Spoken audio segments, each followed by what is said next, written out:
Greetings. I'm Reverend Jennifer Cormier, proud creator of this podcast. In my recent private work, I've been helping successful women to release the pressure they put on themselves so they can feel at peace and have way more fun in their lives. And this is exactly what we do in the Grace Collective, a virtual spiritual community of soulful, big hearted creatives who value authentic connection and joy. At the Grace Collective, we practice keeping our hearts open and our sense of humor in the face of life's inevitable challenges. Just like you, we've each moved through various life losses and we've risen up through the ashes. And we've risen up through the ashes.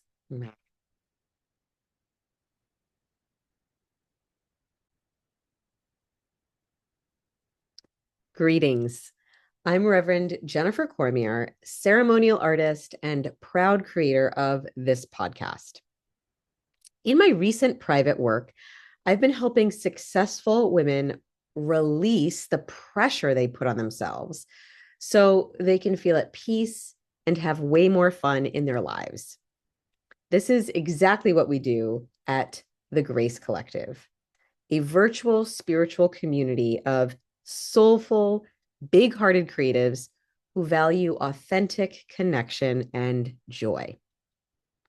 At the Grace Collective, we practice keeping our hearts open and our sense of humor in the face of life's inevitable challenges.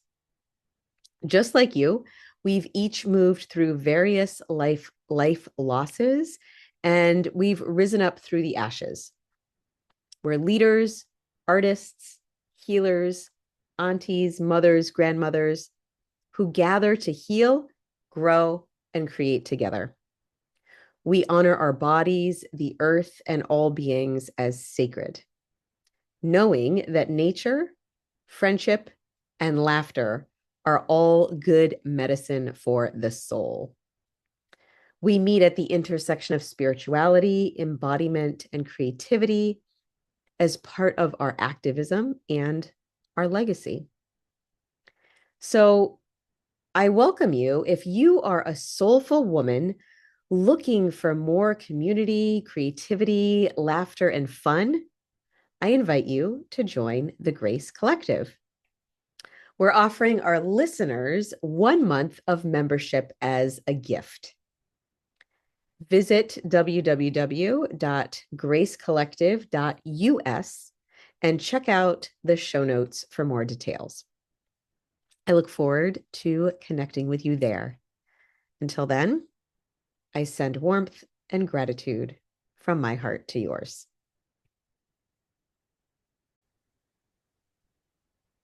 So we'd like to welcome Sarah Mayfield today on the podcast. Thanks for being here with us, Sarah. Thanks for having me. It's great to be here. Yeah, I just put on my brand new purple reading glasses to tell you a little bit more about They're Sarah. so cute. They're so cute. I kind of want some now. Thank you so much. Yeah, my eye doctor's like, "Are you using reading glasses?" I'm like, "No, I refuse." So this is the first moment. So I want to share a little bit about Sarah with you before we launch into a conversation. Um, she was really struggling to find informed grief services for her child.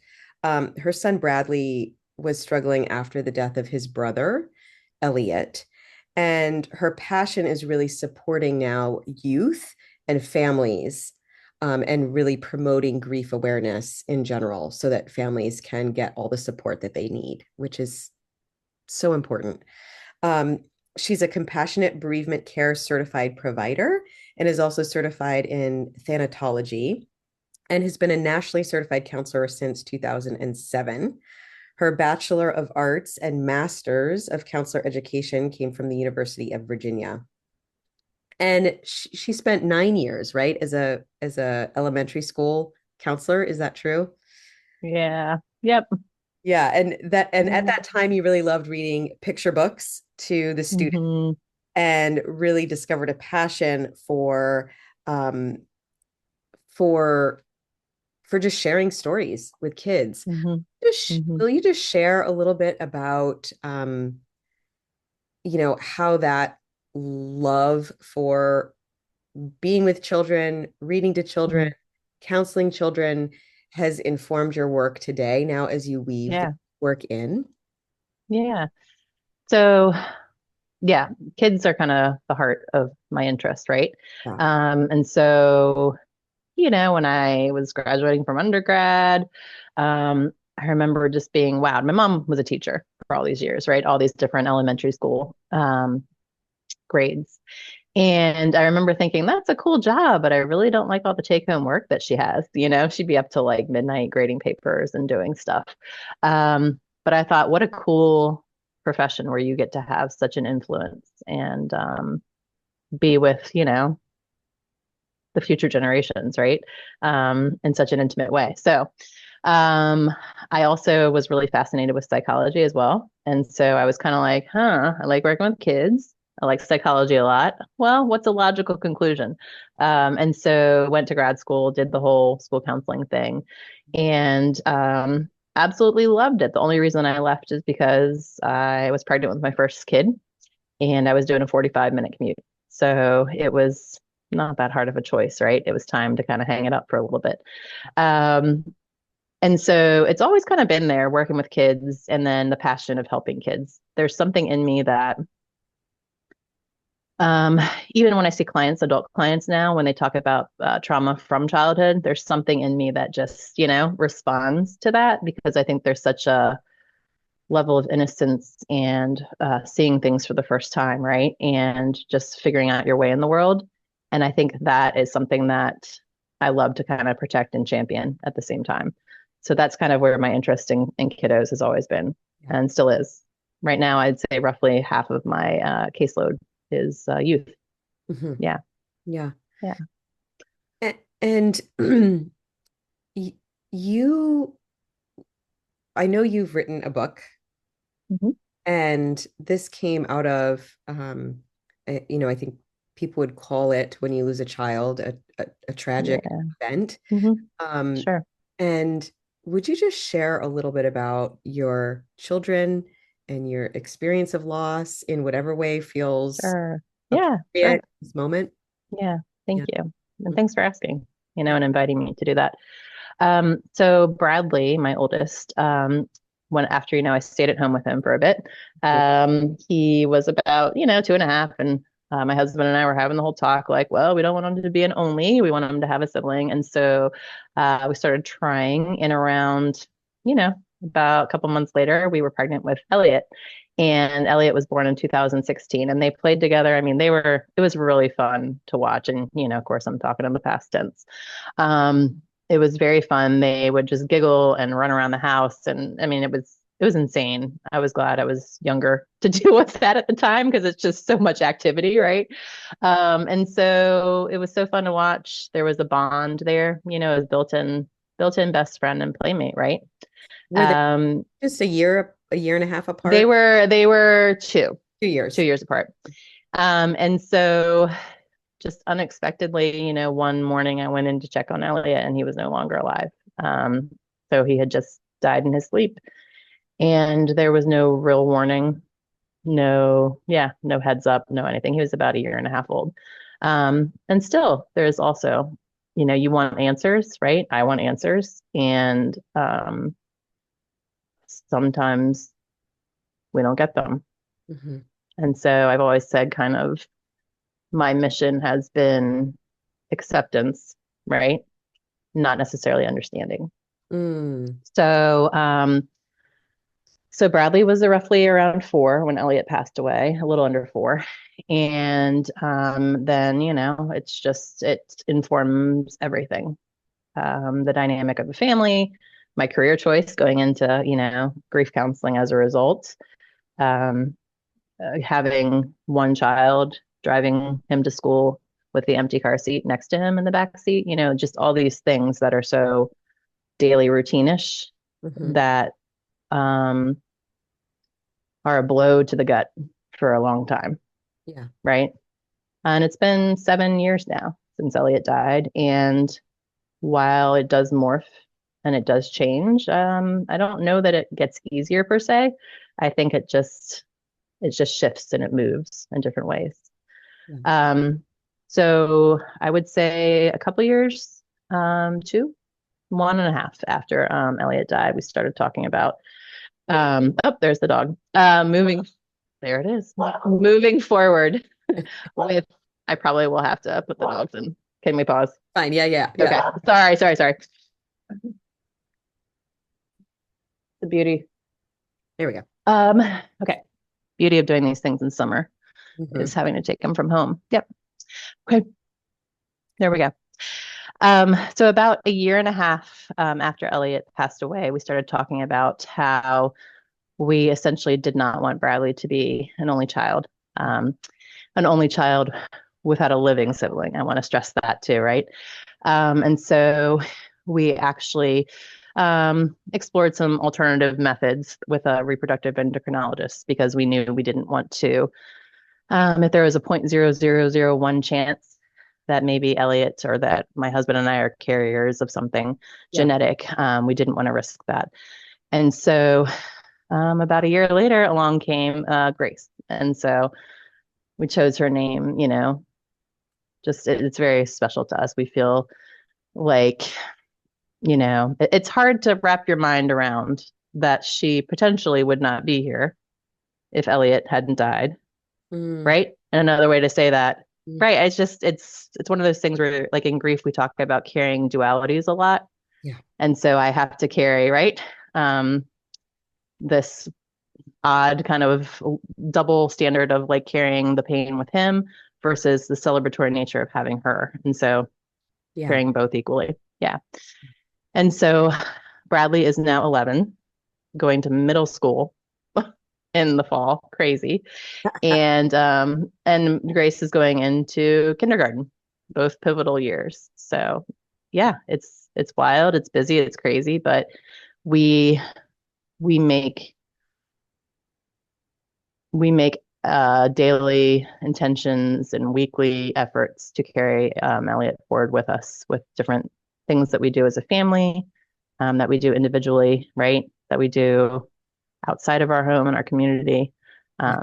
And it's very important for us to do that. That's how we carry him forward with us. Mm. Yeah.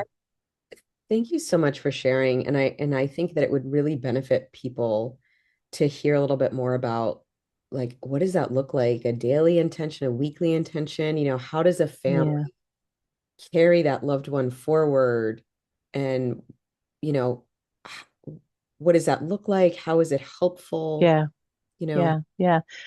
I think um I think that was something that I struggled with in those early years because I've the way I envisioned trauma, or at least the trauma that I felt, um, it's so noisy and loud and distracting, mm, um, that it's hard to potentially see beyond it.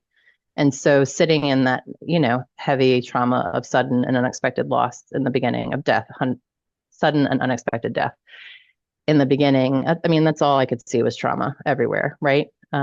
Whether that was anxiety, panic, right? All the different kind of things that come with it. As I was working through the trauma, and we worked with a psychologist together, my husband and I did. As we continued to work on the trauma, we say in grief work, the goal is to lessen the trauma. We want to work on that. As far as grief goes, the goal is to kind of honor it. It's not to try to diminish it yeah. necessarily. It's to learn how to carry it. And so as the trauma started to kind of, you know, overall decrease over time and with my effort, um, I began to see that, hey, you know what? Actually, these continuing bonds, the way I can keep connected with my son who's no longer here, um, actually I can do that. Right. In the beginning, it felt overwhelming. Like, how will I carry this huge love that I no longer have the target for? Mhm. Right. How do I do that? Yeah. And so that's actually part of the mindset behind the book that I'm sure we'll talk about later. Is that there are ways and things that we can do outwardly. We talk about the value of ritual, Hmm. taking what is inward and expressing it outward, and how healing, cathartic, meaningful, all those things it can be. And Yeah. that's essentially what we practice as a family is those continuing bonds are essentially kind of like a ritual for us, a way as a family and both individually that we can push it out and put it out there. So, for instance, a lot of the things we do, especially around holidays and milestones and his birthday and anniversaries, is something as a family. And that could often include like us doing a piece of artwork together that we can capture one moment in time, but Yeah. then put it somewhere where we can see it and be reminded of it, throughout moving forward. So, for instance, over the stairs, where I can remember my husband holding Elliot's lifeless body, we now have like this like long canvas, and it has all of our handprints and a date on it, and the motto that I love so much, which is "Love never fails" or "Love never dies," right there. And so it's very powerful, and it's important to me as my living children grow up that they can see that, and be reminded of this big love that's not going anywhere, right? It's there. Yeah. Yeah. We also do things around the community, like we've adopted a park, and we steward the park. And so it's really powerful because Elliot played there on the swings. It's one of the places he, walked. Hmm. There's a little scholarship at the preschool where he attended for a little bit. Um, we go and buy a birthday cake on his birthday we try to find another little boy who's roughly the same age, right? These are the things that, we can do. There's so much we can't do in grief, right? Hmm. But these are the kind of the ideas that we have to take that love and push it outward. Yeah. Yeah. Yeah. And I think it's such a beautiful way to define ritual, take what is inward Mm, and bring it outward. yeah. And and that duality I talk about as paradox sometimes. I feel like Yep. Paradox. Good word. that is it's like a refining of our humanity. You know, Hmm. we, I feel like if we all really intentionally with love moved through our process of grieving, and I love that love never dies, but grief Hmm. just morphs, Hmm. changes, Right. right, through time. Right. And then, if we can it can make life so beautiful and rich. And what I'm hearing from what you're sharing is there's this generosity, Hmm. right? What comes out Yeah. is the, from the compost, from the pain, from Hmm. I like to think seasonally because I'm an earth-based minister. We've got all Yeah. Yeah. That's things, cool. things get shitty, and Hmm. painful, and then but out of that energy is still there, so it can get Absolutely. heated. And if you look at a compost Absolutely. pile, it's like a whole bunch of like old stuff that smells and gets hot, right? and then but out, Especially these days, this week. especially these days, right? But like that Hmm. composty stuff, that manure, all of that's where the seeds get to grow. Yep. And there's this beauty around what you're able to offer out as a family. You're stewarding this Hmm. as a scholarship at the Hmm. preschool, Hmm. just like remembering the swing, Yeah. gifting birthday cakes to other boys that are about the same age. That's just um it is giving that love other places to go, Yep. right? Absolutely. Just Um, C.S. Lewis in A Grief Observed, one of I mean, there's so much in there that I like that helps me visualize, grief. But, he talks about how his impulse was for his wife who died from breast cancer, right? And that he had so much love and he always had a target. She was his target, right? right. And I love the analogy of him picking up the bow and fitting the arrow. And then after she died, and then having to lay it down every time because that impulse, that love that he wanted to share, right? Yeah. Um, it didn't have the place to go. And so that's how I envision it a lot of times. Is like we still have this love for Elliot. And yes, I believe that we are still, connected and that I still am connected with him. But it overflows even more than that. I wish I could hug him. I wish he was here. And so like I take that extra bit that, I'm fitting my bow and I do have some targets. I can do stuff in the community. I can do stuff for others. I can do grief counseling and love on, you know, people who are in times of crisis. That's how I see it. Yeah. Yeah. Yeah. And the analogy that I give to people, is a river. The river gets Hmm. dammed up if Hmm. and then you have to create new streams that go in other I places. like that. Um, Yeah. because you don't have to put the arrow down, you don't have to put the bow and arrow down and go, okay, Yeah. I'm Yeah. not gonna Yeah. my love Well, I it, guess that's that. Yeah. right? Yeah. Right. My target's disappeared, so therefore I'm done with archery. It's like, okay, how can you now go and use other, targets, Adapt adapt, basically. And yeah. and Yeah. Yeah. keep loving, right? Because I think that you look at some folks who, because you really can, um, you see some people that don't thrive after loss. There is a Sure. there is a That the dam remains blocked. It the remains camera stagnant, block. right? Yeah. All of the ways that we can, do our best, the parts of ourselves do our best to cope, and that might look like overworking or overeating or A drug 100%. addiction or Yeah. suicide Yeah. or all of those things. And I and if we can find ways to hold the Yep. honoring, hold the celebration, keep loving, then Yeah. thrive. We can really thrive. Yeah. Absolutely. Yeah. That's well said. I mean, you're right. I don't know, to go with the analogy, the water is going to come out Mhm. somehow, right? So we want to make it like, water that's good and that's helpful and that is, feels like it's actually benefiting potentially other people in a beautiful way. Um, yeah, I agree.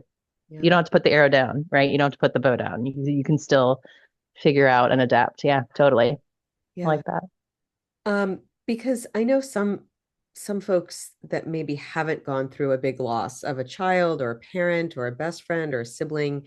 Um, I was talking to somebody recently, when um I'm trying to think of an example. Someone gets into a relationship with someone who's a widow, Hmm. for Hmm. example, Hmm. and, how to hold, okay, there's their picture still around, or they want to talk about this. Yeah. I can't. So that there's a layer of this grief education that you're talking about, and Yeah. how can we all understand that, um, by allowing this person to still be, um, present and Loved. loved, Hmm. is a benefit, and that Hmm. doesn't need to be a choice. Like, Yeah. some people are like, oh, well, you're still living in the past, or I'm sure you've had people say different things to you that have not been helpful. So maybe we can talk Sure. about, like, Sure. Yeah. first with somebody, because maybe someone's got, they're a family member or a neighbor that just lost a child, and I don't know what to say. I don't know how to be with them. Yeah. And then they're like Yeah. avoiding connection Yep. because they're like, Yep. I don't know what to do. So could you Yeah. It's scary and it's awkward, right? awkward Um, to that? so Like, yeah, when you were talking, I was thinking of a couple things were coming up for me. One, we know that our society, we know that we are not great at sitting with pain. mhm, We're not great at sitting with grief, right? It's awkward, it's scary, we're worried about saying the wrong thing. And so therefore a lot of times we don't show up, we don't, right? We don't push ourselves. It's easier to avoid it, right? Um, but to your point, sometimes it's not what we say, it's just being there and then the listening. I can remember there's a neighbor, like we're talking a day or two after Elliot died, up the street who has a boy roughly the same age as Elliot. And that is, whew, talk about painful, right? He's walking around, yet my son isn't. And so I remember the neighbor approached my husband and said, this is awkward. I don't know what to say. I'm so sorry. mhm. Right? Our favorite thing, our favorite thing that's ever been said by anybody, because didn't try to make it better, acknowledge that it's awkward. And there's no rule book, there's no playbook for this, Yeah, right? Acknowledge that this is really weird. I have a kid that's alive and yours is dead. Like, right? yeah. Was humble, didn't try to fix it, and just was real. There was oh gosh, on What's Your Grief? No, Megan Devine on her site one time. There was a graphic that's the ways we can respond to support other grievers, right? Mhm. And I loved it. One of them is like, be awkward, Yeah, be awkward, like intentionally go for awkward. Yeah. because that means you're probably being humble and you're pushing yourself out of your comfort zone Yeah. instead of leaning into the platitudes and trying to fix, trying to make it better. Right. All those things that, we can't do. Like, so the best thing we can do is just let it be Yeah. and usually close our mouth, right? Yeah. And just listen and be willing to be vulnerable and sit in the pain. That's, you know, validate. Every single griever I've talked to just says, I just want my loss to be acknowledged. I just want the pain to be acknowledged, you know, not fixed because they would fix it if they could, right? Right. It can't be fixed. Yeah. Um, so I think that just the inclination to lead with the platitude or to fix it, or to diminish the level of pain that really is being experienced. Those are the kind of the things that we try to stay away from. I know that that gets reported a lot as far as feeling really not great, Yeah. right?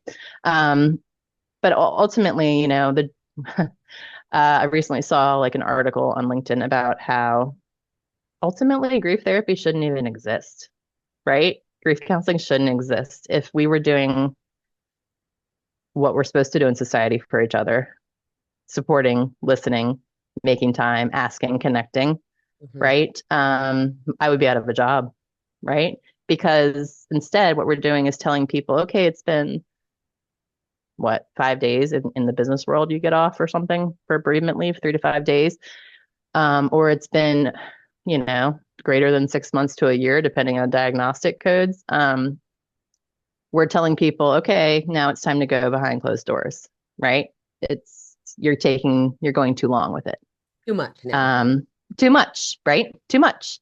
When in reality, we know you're significant, big time, loss that knocks you to your knees. You're carrying that with you for the rest of your life. Yeah. Um, and it just morphs and changes. So that's the other thought is like, I shouldn't probably even be here if we were doing this right, if we were really supporting each other and connecting and showing up for each other, right? Yeah. Yeah. I mean, that kind of like gives me goosebumps thinking about that, you know? So that's, I mean, it's a hard topic. It's a hard area. And I think a lot of times we're scared, and that's the bottom line, right? We're worried about saying something wrong. And so we don't say anything or we don't attempt. Yeah. Yeah. Yeah. And I think that that's a really, you just said some really, really gems for people to, with the, I could just picture that neighbor being like, just being honest It was the about coolest moment. this It is was the coolest moment. awkward, like Hmm. they didn't know what to And do.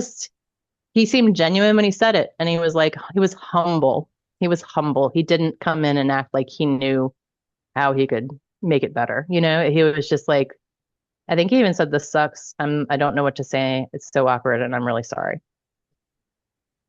Yeah. So to He hear said everything. Yeah. that's the He said best. everything we were thinking. Yeah. So just to say what is true, or to that you don't have to say anything at all, and Yeah. just to show up and be present. I remember Yep. I shared this on a couple other episodes. When my dad died, I had a friend who I knew was, she was in education. It was the busiest time of whatever finals or Gotcha. Yeah. that Yeah. kind of thing. But just that she made the time to drop everything and come over, and she just sat next to me Oh, and put her hand on my leg. yep. And that's it. And Yep. that's so powerful. And I like family that came over and we just took a nap together, all maybe Oh, five of us on a queen bed. oh, I love that. That's a tight fit. My favorite memory was like my grandmother and my mother and my aunt and my cousin and me. It was like we're all like squished in. It was like, oh Oh. my gosh, you realize we are mammals. Do you know we're Hmm. mammals? If Yeah, a like 100%. elephants, um, consoling each other, like they get close. Yep. So the fact Yep. that we, Instinctually. like that instinct is we need, someone hold me, right? So just Yeah. that Yeah. closeness, whether it's a hug or just sitting right next to someone. Um, Yep. the one other thing that, 100%. that I like to recommend is if you want to do something, to Hmm. make it like a very clear this or Specific. specific. Uh-huh. So don't be Yep. like, I can't remember so many people, anything you need, Jen, anything you need, anything you need. And I just kept thinking like, Well, how about a house in Whoop, Maui? Like goes out. I want a house in Maui. Like buy me a house in Maui. How about, That's amazing. you know what I That mean? would Like be amazing if you came up anything with I that need. I request. mean, anything. Like I know, right?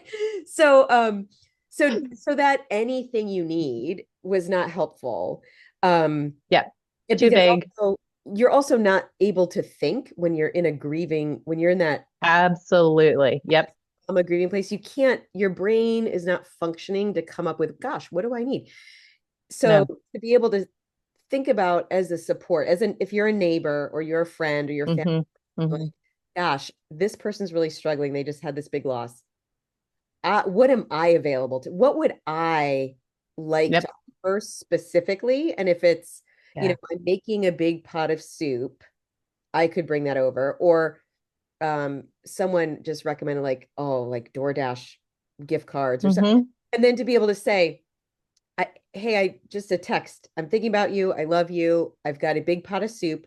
Can I drop it on your doorstep around 5? Or Yep. would you like me to come in? Yeah. Yeah. Right. Yeah. Yeah. And then they could just, and then you're just like, drop it off on the doorstep. And I would be like, please come in. I need a hug. Right. Then you Right. got like a You real, have some level of choice. yeah, And because, everything's out of control. And so to have one little bit of control and a choice there is so great. tiny Yep. toys. So think like toddler. Do you want this or that? Yes. You These know, are your options. Yep. I'm I, gonna I'm gonna pare it down for you so it's not overwhelming. yeah, Yeah. I can come over after work. Would you like to go for a walk? Or would you like me, whatever, to drop off food? Or Yeah, absolutely. I agree. I think I remember people offering too, and it's so great. And I mean, it feels good to be offered, but you're right. It would be in one ear and out the other. Mainly because, your level of functioning is just getting out of bed and drinking water and sometimes eating. It's not so thinking higher order and right, coming up with what I may or may not need. Oh my gosh, it's too overwhelming. You don't have the bandwidth for it, right? You're maxed out. It's like the rubber band analogy. To your point, people who would just literally show up and start mowing the grass, just take care of it. Or somebody left a whole thing of all these, paper plates, stuff like that, that they knew with relatives coming into town. Not necessarily food, but all the, you know what I mean? All the kind of like, yeah, specific kind of stuff that you need when a crisis occurs and people zoom in. Um, yeah, and then just people exactly saying in a text, thinking of you, love you, no need to respond. yeah, That was huge, right? Giving you permission to not feel like you have to respond to every single person who's reaching out, right?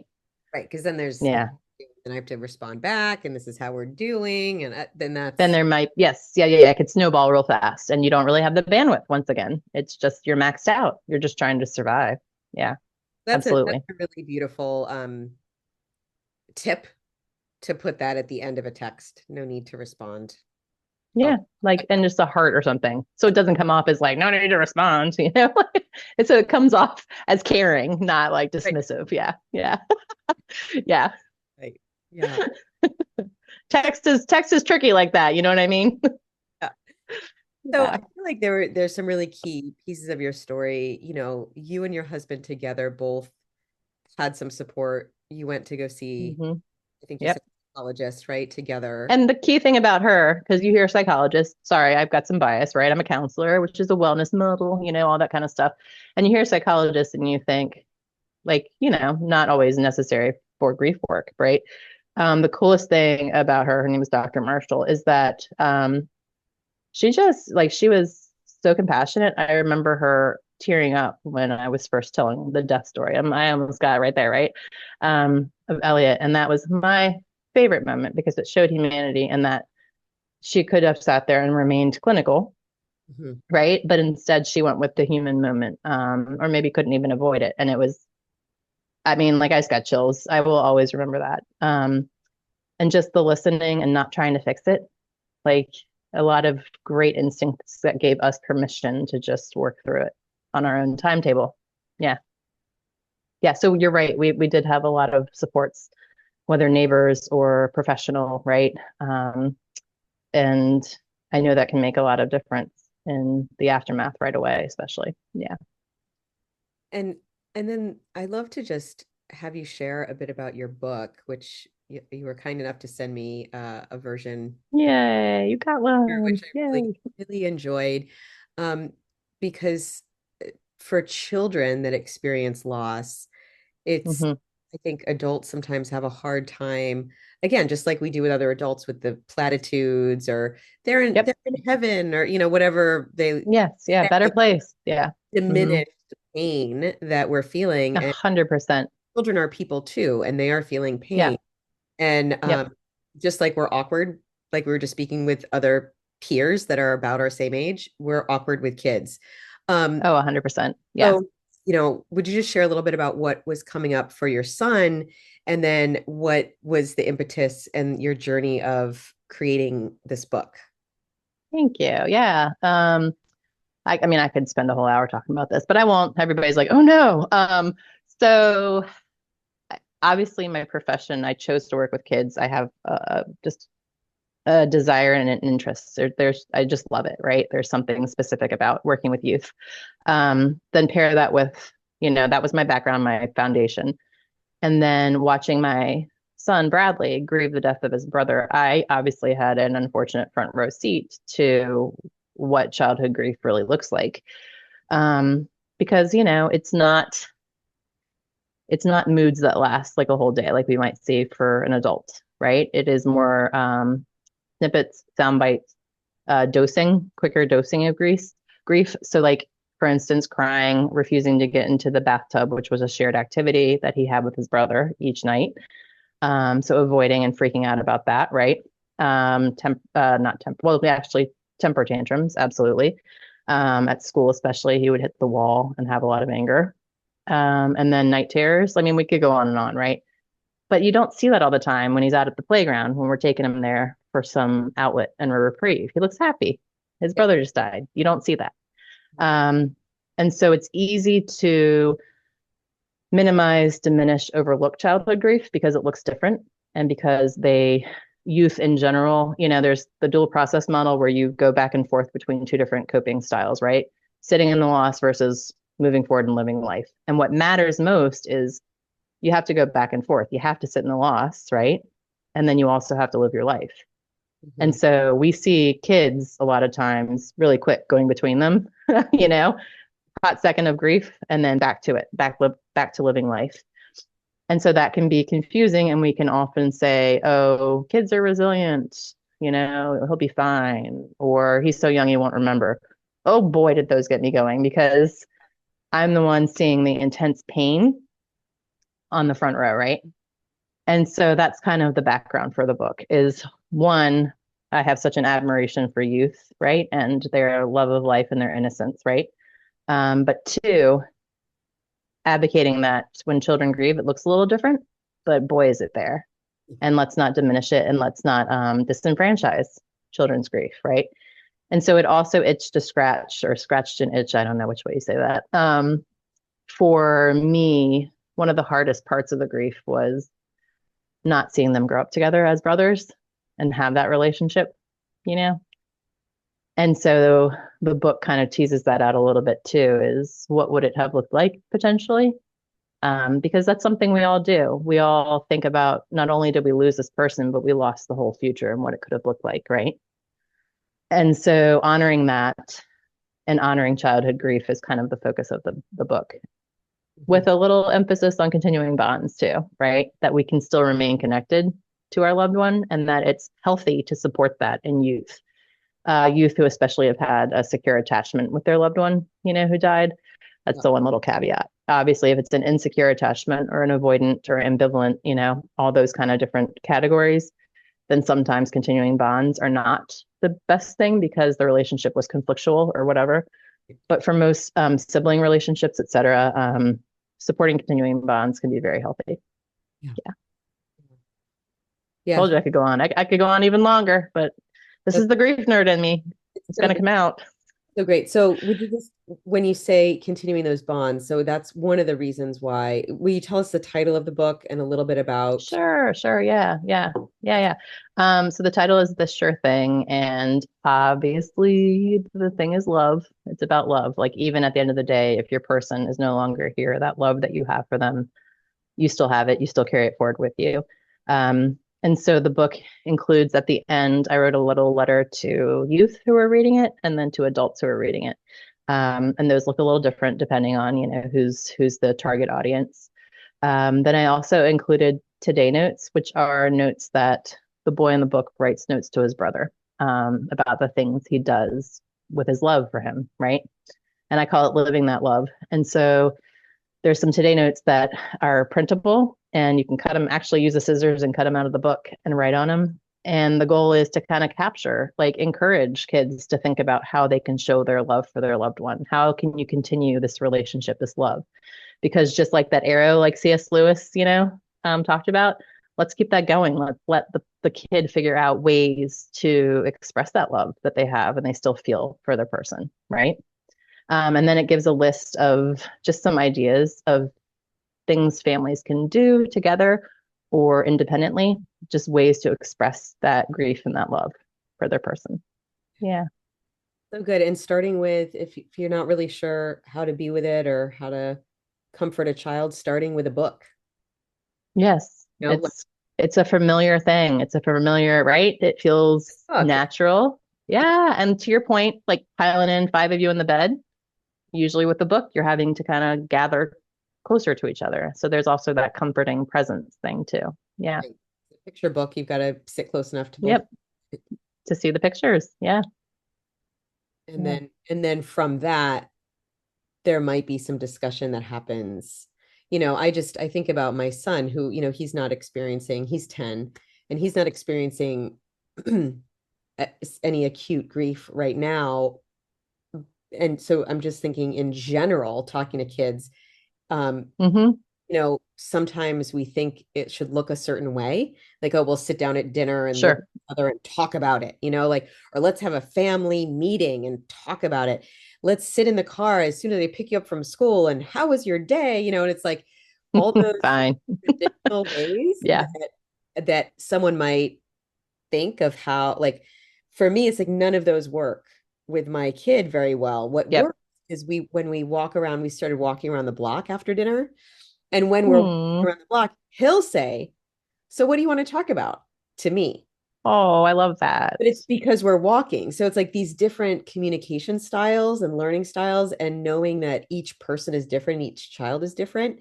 And some, Mm-hmm. like, I learned this was something I learned in massage school, actually. There was all this research on different learning styles, and some people, like, we have five different strongest learning styles, and some people really focus on looking back. And my son is one of those. He likes to look at old pictures. Ah. And some people, their learning style is look ahead.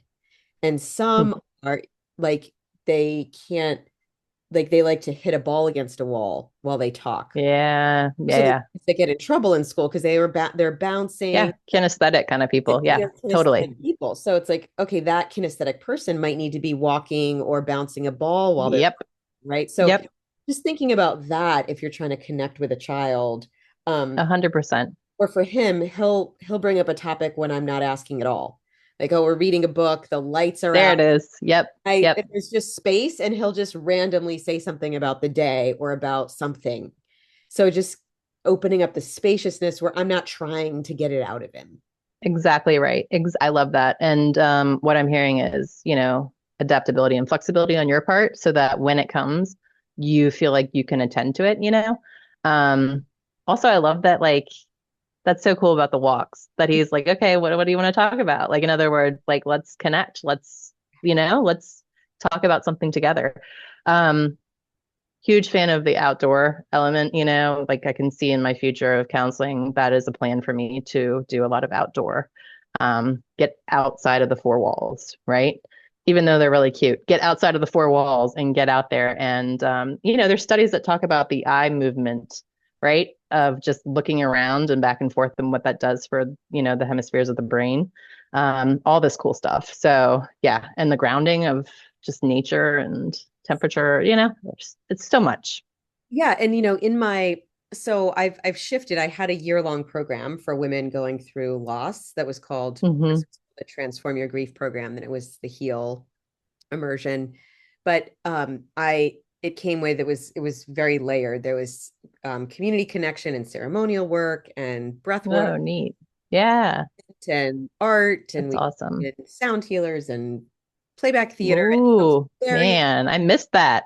well. Now I've actually turned it into something called the Grace Collective, which Okay, or like we speak to like this grief never it never ends, just like our love never ends. So and then right. through life we have little losses all the time. Oh, now I lost that That's job. right. Now my house That's right.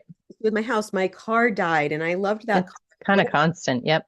always where there's always something to grieve and celebrate, the way I see Yep. it. We're going through Yes. a cycle every single day. 100%. The Yep. sun comes up and the sun goes down.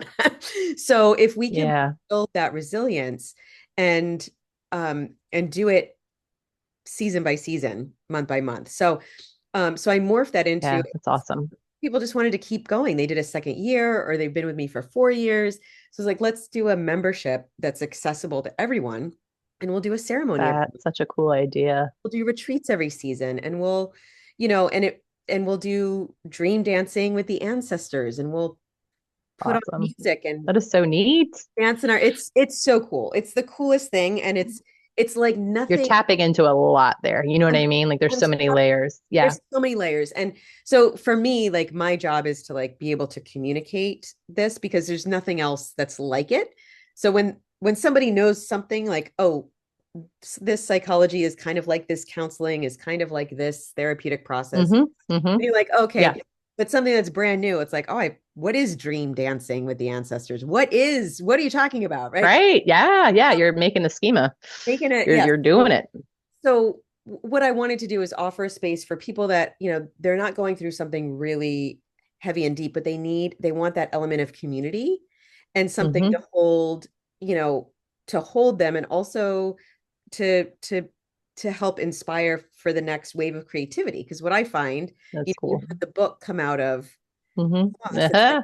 when we move through it, it's like, oh, now there's this creation that gets to Mm-hmm. come out of the compost, right? Mm-hmm. So that's what Yeah. I'm finding is really, I call it the fifth season of grief. We go through this whole big cycle, and then out the other side, there's like a creation phase, like a rising from Love that. the ash Yeah. Love that. phoenix. Yeah. It's like all the churning and then it's kind of like the bloom. Yeah. Yeah. Love that.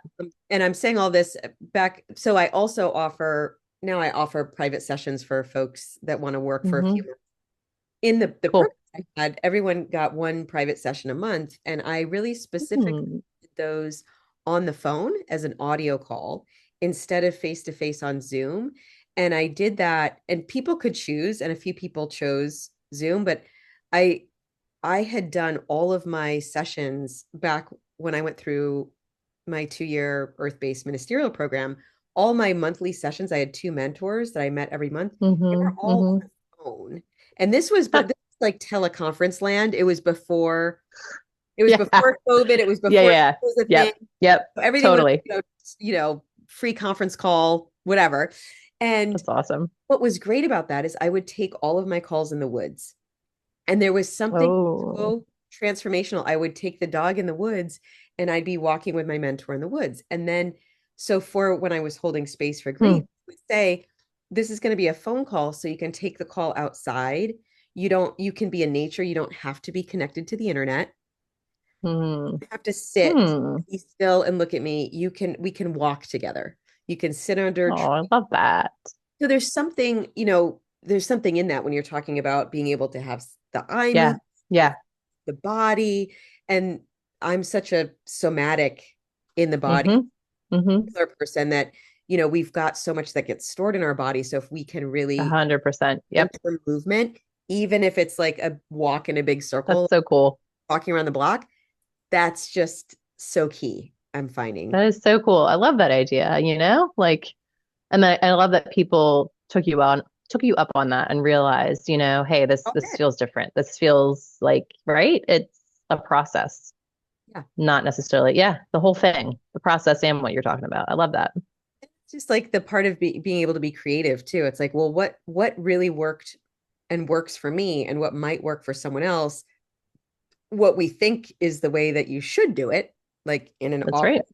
on a couch or on Zoom, looking each other in the eyes, like, well, what if Yeah, yeah. the walk? What about before couches existed, and we were supporting each other? What did that look like then? You know what I mean? Like, yeah, Fire. It it's looked like something that we've kind of created in our own way. It doesn't have to be that way. Yeah, very so. cool. So yeah, I wonder if I know we've been talking for a while, and you offered so many things and that Mm, are going to be so helpful for folks that are listening. I think people are going to share this episode with friends. It's not an easy thing to. sure. I just want to honor all the work that all the personal work that Well, you've thanks. Thank you. to get to this Yeah, place where not only are you an author and you wrote a book to help families and children, you've done all of these like generous activities to keep your love flowing, mm, and now you're counseling others on grief. So I just want yeah. all the layers of the inner work you've done to be able to be on the podcast. Well, thank you. And I do not handle that well. I hate hearing stuff about myself. No, I was like, thank you so much. It feels amazing. Feel awkward. Um, Thank but you. I think that's like I don't know. I don't know what else to do with it when there's a loss that's that big that it just knocks you down and destroys your whole worldview. The only thing that I feel is there left, constant, whatever, is love. And I know it sounds so corny, Yeah. but I'm saying it and I feel it. And so like I gotta do it. I gotta help other people who are going through hell. I Yeah. don't, you know what I mean? Like it's just and I love the work I do. Like it's just, yeah, can it be depressing? Absolutely. Can there be really hard stories? 100%. But in my opinion, you get to see some of the coolest parts of the human spirit, the Yes. coolest parts, right? And Yes. that's like There's so much such a privilege. authenticity there because you're not faking it till you make it. You know Nope. what I mean? You're just, Nope. this is what is. This is real. This is real. This is the stuff that matters. You know what I mean? So like to be able to be with that, like how cool is that, you know? So cool. Just so cool. Right. So I just want to thank you and honor you and Thank you. Thank you. Thanks for making time to have this discussion and also welcome the conversation on childhood grief, which is something that I'm so passionate about. So thank you. yeah, we need more. I think the more we can have conversations like this, the more it becomes something that is a little, I mean, it's never easy, you know, No, but it no, can, it's not. and it can be just to give it permission. Like it's okay if it's awkward, if it's okay if you don't know what to say, but Yep. just showing up and giving people permission to just show up, I know. with all of Right. the messiness and all of the discomfort, Yeah. that's okay and it's valuable and we need each other to 100%. Yeah. I am learning, what, like 10 years ago, vulnerability was not good with me. You know what I mean? It's still hard, right? But I am learning like the more that I allow myself, right, to lean into it, um, the more I'm seeing how freeing it is and how much I learn about myself, right? And get to do this thing with others. You know what I mean? 100%. Yeah. Yeah. Thank you so much, Sarah, for your Thank you. Thanks so time. much, Jen. And I still look So forward. can you call me when I'm in the woods sometimes, Jen? Yes, yes. Can we can we do this? We'll I'm absolutely like, I want to talk to you in the woods. Jen, come on, call me. we'll make a plan to talk in the woods for sure. I Thank you. mean, that would be so much fun. Thank you. Yeah. Yeah. Is there any Yeah, last piece? I know you dropped so many gems. Is there any last piece that feels like it needs to be said, or does that feel pretty complete to you? that feels pretty good to me. Yeah, thank Thank you. you. Appreciate your presence here on the podcast. Thanks for having me. Thank you for being here with us. Thank you for listening. You are a vital part of this podcast. You are why we are here. Let us close today by placing a hand on our hearts and a hand on our bellies, feeling our breath move through our bodies. May we feel connected. May we be at peace. May we be love.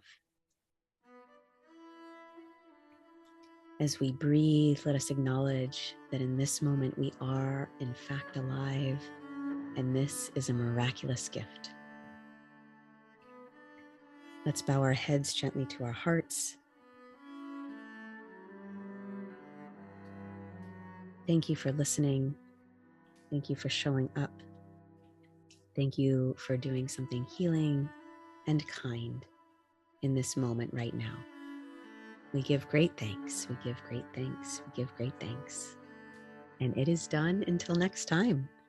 May you walk gently out in the world and be gentle and loving with yourself. Much love from my heart to yours, and bye for now.